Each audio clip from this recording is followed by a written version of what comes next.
தெரிவித்துக் கொண்டு நமக்கு இன்னும் ஒரு 4 மாத காலம் தவக்காலமாக இருக்கிறது என்கிற அடிப்படையிலும் இன்றைக்கு தமிழ்நாட்டில் ஒரு நல்லாட்சி நடைபெறுவதை பொறுத்து கொள்ள முடியாத ஒன்றிய அரசு இந்த ஆட்சிக்கு எப்படியெல்லாம் தொல்லை கொடுக்க வேண்டும் என்று எண்ணுகிறார்கள் என்று சொன்னால் நிதி நெருக்கடியினை உருவாக்கிட வேண்டும் என்கிற எண்ணத்தோடு பல்வேறு செயல்பாடுகளை எடுத்திருக்கிறார்கள். ஜிஎஸ்டி வரியினுடைய இழப்பீடை அளிப்பதற்கு 1922 ஜூனிலேயே நிறுத்திவிட்டார்கள். மாதம் ஒன்றுக்கு 20 கோடி ரூபாய். அதனால் தமிழ்நாடு அரசுக்கு இழப்பு ஏற்படுகிறது.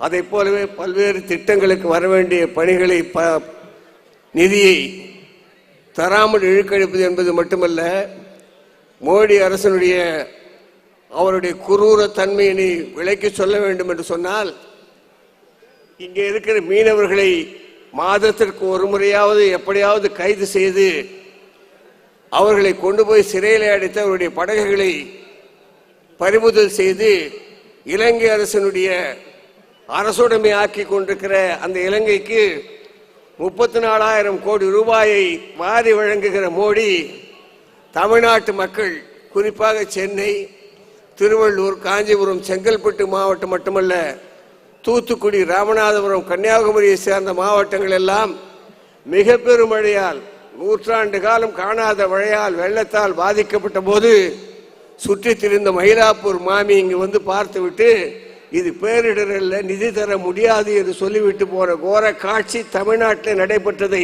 நீங்கள் அறிந்திருப்பீர்கள். அந்த மயிலாப்பூர் மாமி நான் தமிழ்நாட்டில் தான் இருக்கிறேன் என்று சொல்லிக் கொண்டிருக்கிற மயிலாப்பூர் மாமி ஒரு பைசா கூட நிதி தர முடியாது சொன்னார். மோடி அதற்கு ஏற்றார் போல் இல்லை இல்லை என்று குழுக்களை அமைத்தார். ஒரு முறை அல்ல, இருமுறை அதற்காக குழுக்கள் வந்தார்கள், பார்வையிட்டார்கள், பாராட்டினார்கள். தமிழ்நாடு அரசை, நம்முடைய முதல்வரை பாராட்டினார்கள். மிக சிறப்பான ஏற்பாடுகளை செய்திருக்கிறீர்கள் என்றெல்லாம் பாராட்டி இந்த அறிக்கையினை கொண்டு போய் கொடுப்போம், உங்களுக்கு பணம் வரும்னு சொன்னார்கள். வரவில்லை. கடைசியாக நம்முடைய நாடாளுமன்ற உறுப்பினர்கள் போய் உள்துறை அமைச்சரை அமித்ஷாவை சந்தித்தார்கள். அவரிடத்திலே போய் சொன்னபோது சென்ற 27ஆம் தேதிக்குள் கண்டிப்பாக வெள்ள நிவாரண நிதி தரப்படும் என்று அறிவித்தார். யாரு? இந்த நாட்டுடைய உள்துறை அமைச்சர். இந்திய துணைக்கண்டத்தினுடைய உள்துறை அமைச்சர் அறிவிக்கிறார், ஜனவரி 27ஆம் தேதிக்குள் உங்களுக்கு பணம் வந்துவிடும் என்று சொல்லுகிறார். ஆனால் இன்றைக்கு பிப்ரவரி 16 இதுவரையில் ஒரு சல்லி காசு தரவில்லை. ஆனால் இலங்கைக்கு 34,000 கோடி வாரி வழங்கியிருக்கிற மோடி தமிழ்நாட்டுக்கு இதை தராமல், ஆனால் தமிழ்நாட்டு மக்களை காப்பாற்ற வேண்டிய கடமை உள்ள நம்முடைய தளபதி இந்த நல்லாட்சியின் மூலமாக பாதிக்கப்பட்ட மக்களுக்கு 6,000 ரூபாய், 1000 ரூபாய் என்று கோடிக்கணக்கிலே கொடுத்திருக்கிறார்கள். விவசாய பெருங்குடி மக்கள் பாதித்தவர்களுக்கு கொடுத்திருக்கிறார்கள், வீடுகளை இழந்தவர்களுக்கு கொடுத்திருக்கிறார்கள். இப்படி எல்லா விதமான காரியங்களையும் செய்கிற தமிழ்நாடு அரசு எப்படி செய்கிறது? கடன் வாங்கிதானே செய்கிறார்கள் என்று அதற்கு ஒரு சட்டம் கொண்டு வருகிறார்கள்.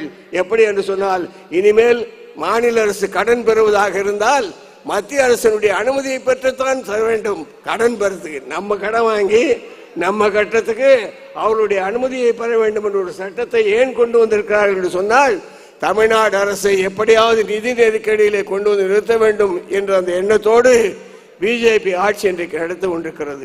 இன்றைக்கு சட்டமன்றத்திலே பேசுகிற 10 ஆண்டு காலம் இந்த நாட்டை சீரழித்து சென்ற அதிமுக அன்றைக்கு அவர்களுக்கு எல்லா விதத்திலும் பணிந்து சென்று எல்லா திட்டங்களுக்கும் கையெழுத்திட்டு வந்தார்கள். குடியுரிமை சட்டத்திற்கு கையெழுத்திட்டார்கள். அதே போல் மின்சார சம்பந்தப்பட்ட திட்டத்திற்கு கையெழுத்து போட்டுவிட்டு வந்தார்கள்.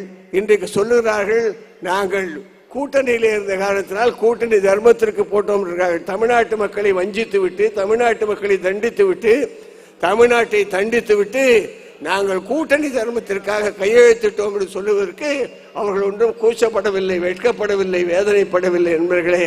ஆக இவர்கள் இருவரையும் தமிழ்நாட்டிலிருந்து ஒழிக்கவில்லை என்று சொன்னால் தமிழ்நாட்டுடைய எதிர்காலம் மட்டுமல்ல, இந்திய துணை கண்டத்தினுடைய எதிர்காலம் பாழ்பட்டுவிடும் என்கிற காரணத்தினாலே தான். ஆனால் நம்முடைய தமிழ்நாடு அரசு நிறைவேற்றிருக்கிற திட்டங்கள், இவ்வளவு நெருக்கடிக்கு மத்தியிலே நிறைவேற்றிருக்கிற திட்டங்கள், இந்த 30 மாத காலத்தில் ஆரம்பத்திலேயே கொரோனா என்கிற கொடிய நோய் மிக கடுமையாக இருந்த நேரத்திலே நம் ஆட்சியிலே வந்தோம். அதை கட்டுப்படுத்தினோம், அதற்காக செலவழித்தோம். அது முடிந்தது, வெள்ளம் வந்தது. அதை சமாளித்தோம், அதற்கு நிவாரணங்கள் வழங்கினோம். அதற்கு பிறகு ஒவ்வொன்றாக திட்டங்கள் கொண்டு வந்து இன்றைக்கு நாட்டில் இருக்கிற மக்கள் சுபிட்சமாக இருக்கின்ற அளவுக்கு முதல் கையெழுத்து போட்ட அந்த பஸ் பிரயாணத்தின் மூலம் மட்டும், இலவசமாக பெண்கள் பயணம் செய்கிற அந்த பஸ் பிரயாண விடியல் பயணத்தின் மூலம் மட்டும் லட்சக்கணக்கான பெண்கள் இன்றைக்கு பயனடைந்திருக்கிறார்கள். சாதாரணமாக ஒரு நடுத்தர குடும்பம் அல்லது ஏழை குடும்பம் தமிழ்நாட்டில் இருக்கிறது என்று சொன்னால், அந்த வீட்டிலே ஒரு வயது முதிர்ந்தவர் இருந்தால் அவர்கள் முதியோர் உதவித்தொகை 1000 ரூபாய் பெறுகிறார்கள். அவர்கள் வீட்டிலே ஒரு மருமகள் இருந்தால் அவர்கள் மகளிர் உரிமை தொகை 1000 ரூபாய் பெறுகிறார்கள். அந்த வீட்டிலே ஒரு பெண் கல்லூரியிலே படித்தால் அவர்கள் மாதம் 1000 ரூபாய் புதுமை பெண் திட்டத்தின் கீழ் வாங்குகிறார்கள், 3000 ரூபாய். இவர்கள் 3 பேரும் பஸ்ஸிலே பிரயாணம் செய்தால் மாதம் 3000 ரூபாய். ஆக ஒரு சாதாரண குடும்பத்திற்கு தமிழ்நாட்டிலே 6000 ரூபாய் மாதம் கிடைக்கின்ற அளவிற்கு நம்முடைய ஆட்சியிலே சாதனைகளை செய்திருக்கிறோம். காலையிலே பணிக்கு செல்கிற பெண்கள் அந்த பஸ்ஸிலே பிரயாணம் செய்கிற காட்சியை, அவருடைய சந்தோஷத்தை பார்க்கிற போது இந்த திட்டம் என்ன மகத்தான திட்டம் என்பதை அறிந்து அண்டை மாநிலத்துக்காரர்கள் எல்லாம் இன்றைக்கு இங்கே படையெடுத்து இந்த திட்டத்தினுடைய மகிமையினை எப்படியாவது கொண்டு போய் நாம் சேர்க்க வேண்டும் என்ற எண்ணத்தோடு அந்த திட்டங்களை நிறைவேற்றி கொண்டிருக்கிறார்கள். இந்திய துணைக்கண்டம் இன்றைக்கு தமிழ்நாட்டை உற்று நோக்குகிறது. ஒரு காலத்தில் கலைஞர் அவர்கள் இன்றைக்கு என்ன சொல்லுவார், இன்றைக்கு என்ன திட்டங்களை கொண்டு வருவார் என்று எதிர்பார்த்து காத்து கிடந்த வடபுலத்து முதலமைச்சர்கள் இன்றைக்கு நம்முடைய இன்றைய முதல்வர் தளபதி அவர்கள் என்ன சொல்லுவார், இந்த என்ன திட்டங்களை கொண்டு வருவார், அதை எப்படி செயல்படுத்துகிறார் என்று எதிர்பார்த்து காத்திருக்கிறார்கள். இன்றைக்கு தமிழ்நாட்டில் இருக்கிற நம்முடைய முதல்வர் தளபதி அவர்கள் அப்படிப்பட்ட முன்னிலைக்கு வந்து இந்திய துணைக்கண்டம் எதிர்பார்க்கிறது.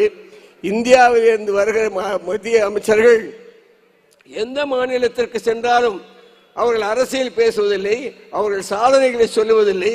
திராவிட முன்னேற்ற கழகத்தை குறிவைத்து சாடி கொண்டிருக்கிறார்கள் என்று சொன்னால் அண்ணாதான் சொல்லுவார், பட்ட மரத்தை பார்த்து யாரும் கல்லால் அடிக்க மாட்டான், பழுத்த மரத்தை பார்த்து தான் கல்லால் அடிப்பான் என்று சொல்வார்கள். அதே போல் நாம் செய்கிற ஆட்சி அவர்கள் கண்ணை உறுத்துகிற காரணத்தினால், தமிழ்நாட்டில் இருக்கிற ஆட்சி மிகச்சிறந்த ஆட்சி என்று இந்திய துணைக்கண்டத்தில் இருக்கிற அனைவரும் பாராட்டுகிற காரணத்தினால், இந்திய துணைக்கண்டத்தில் இருக்கிற தலை சிறந்த பத்திரிகைகள் எல்லாம் தமிழ்நாட்டு முதல்வரை பாராட்டி, அவருடைய திட்டங்களை பாராட்டி, தமிழ்நாட்டுடைய முன்னேற்றத்தை பாராட்டி விளக்குகிற காரணத்தினால் அதை சகித்துக் கொள்ள முடியாத மோடி, அதைவிட இந்தியா என்கிற கூட்டணியை அமைத்திருப்பதில் அதில் முக்கியத்துவம் வாய்ந்தவராக நம்முடைய முதல்வர் இருக்கிற காரணத்தினால் எப்படியாவது தமிழ்நாட்டை நிதி நெருக்கடிக்கு உள்ளாக்கி இந்த ஆட்சிக்கு கலங்கம் கற்பிக்க வேண்டும் என்று முயற்சிக்கிறார்கள். அந்த முயற்சி வெற்றி பெறாது என்பது நிச்சயம். ஆனால் இங்கே வந்திருக்கிற உங்களை எல்லாம் நான் கேட்டுக்கொள்வதெல்லாம், நான் ஏற்கனவே குறிப்பிட்டதை போல இந்த 3 மாத காலம் நமக்கு தவக்காலம் என்று எடுத்துக்கொள்ளுங்கள். நீங்கள் எல்லாம் தயவு செய்து உங்களுடைய இப்போது சொல்லுகிற இந்த திட்டங்கள் சாதாரண திட்டங்கள், முதல்வர் திட்டம், நான் முதல்வர் திட்டம் இருக்கிறது, மகத்தான திட்டமாக பயிற்சி அளிக்கிற திறன் பயிற்சி அளிக்கிற திட்டம் இருக்கிறது. அதே போல பள்ளி குழந்தைகளுக்கு காலை உணவு அளிக்கிற திட்டம் இருக்கிறது. வீடு தேடி மருத்துவம் செய்வது கோடிக்கணக்கானவர்கள் பயன்பெற்றிருக்கிறார்கள். இப்படி திட்டங்களை நிறைவேற்றி கொண்டே இருக்கிற இந்த அரசுக்கு எப்படியாவது இடைஞ்சல் உருவாக்கிட வேண்டும் என்பது மட்டுமல்ல, இந்திய துணை கண்டத்தில் இன்னொரு முறை நாம் கொஞ்சம் மெத்தனமாக இருந்துவிட்டு ஆட்சிக்கு மோடி வந்து விடுவாரேயானால் இந்திய துணை கண்டத்திலே தேர்தல் என்ற ஒன்றே இருக்காது. அதிபர் ஆட்சியை கொண்டு வந்து விடுவது மட்டுமல்ல, ஆண்டான் அடிமை என்ற நிலைமையை, ஒரு 60 ஆண்டு காலத்திற்கு முன்பு இருந்த நிலைமையை கைகட்டி சாமி என்ற நிலைமையை கொண்டு வந்து விட்டு விடுவார்கள். அந்த நிலைமைக்கு போகாமல் இருக்க வேண்டுமானால் இந்திய துணை கண்டத்து மக்களை, தமிழ்நாட்டு மக்களை மட்டுமல்ல, இந்திய துணை கண்டத்திலே இருக்கிற தாழ்த்தப்பட்ட, ஒடுக்கப்பட்ட, பிற்படுத்தப்பட்ட மக்களை காப்பாற்றுகிற கடமை திராவிட முன்னேற்ற கழகத்திற்கு இருக்கிறது. அதற்கேற்றார் போல் நம்முடைய பணிகளை அமைத்துக் கொண்டு பணியாற்றிட வேண்டும் என்று உங்களெல்லாம் தாழ்மையோடு கேட்டு, ஒழிக பிஜேபி ஆட்சி, வெல்லட்டும் இந்தியா என்று கூறி வாய்ப்புக்கு நன்றி கூறி விடைபெறுகிறேன். நன்றி, வணக்கம்.